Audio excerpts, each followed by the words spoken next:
আলাইকুম।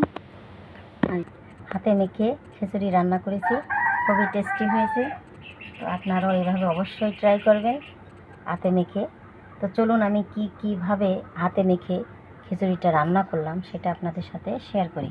চলে, প্রথমে চালটা দিয়ে দিছি। আগের থেকে আমি ধুয়ে আধ ঘন্টা ভিজিয়ে রেখেছিলাম।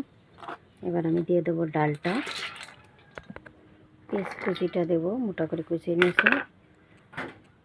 রসুন বাটা আদা চেঁচা দিছি এটা। তারপর দেবো জিরে, গরম মশলা আর আদা একসঙ্গে বেটেছি, তাই দিয়ে দিলাম।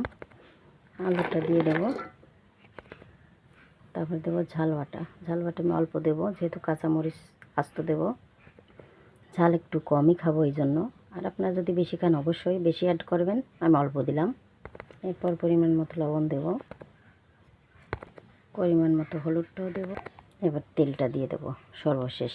এবার আমি ভালো করে মাখিয়ে নেব। তত সময় না সুন্দর একটা ফ্লেভার না আসে তত সময় আমি মাখাবো। সুন্দর করে মাখিয়ে নেওয়া হয়ে গেছে, ফ্লেভারটা খুব সুন্দর আসতেছে। আপনারা যদি এইভাবে কখনো খান তা দেখবেন যে কেমন ফ্লেভার আসে, সুন্দর একটা ফ্লেভার আসতেছে। তো এবার আমি পরিমাণ মতো পানি দিয়ে দেবো।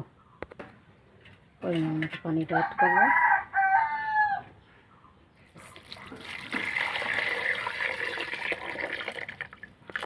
তো পানি দেওয়া শেষ। এবার আমি ঢাকনা দিয়ে ঢেকে অন করে দেব। তো আমি রাইস কুকারটা অন করে দিলাম।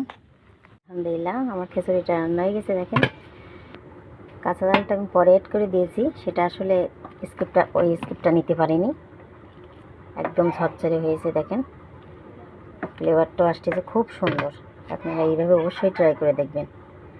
আল্লাহ হাফেজ।